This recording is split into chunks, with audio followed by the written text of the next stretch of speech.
طبعا انا كنت النهارده سعيد جدا جدا جدا بوجود الفنانين الجمال، حبيبي. النجم الجميل علي علوش، حبيبي. والهضبه النجم المتألق مدحت دياب.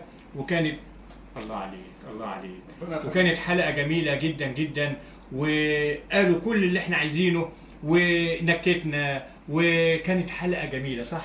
اكيد يا استاذ لطفي، وربنا يخليك على الكلام الجميل ده، وانا ما شفتكش بقالي فتره، ومبسوط ان انا شفتك النهارده، وحلقات جميله اللي بتعملها، وان شاء الله تبقى قنبله الحلقه دي انا وعلي علوش ان شاء الله يعني. واللي عايز يتصل بينا يتصل بينا، مفيش اي مشكله. وبنتهز الفرصه وبقول ان استاذ مدحت هيصور لي اغنيه اسكندريه، وجت من عند ربنا. يا الله. المخرج الجميل ده هيصور لي اغنيه اسكندريه ان شاء الله، كلمات رزق عواد. النجم علي يبقى مع مدحت دياب ايوه هنسعد كل الاحباب، الله، ومع الملاح ايوه هنعلن كل الافراح. الله.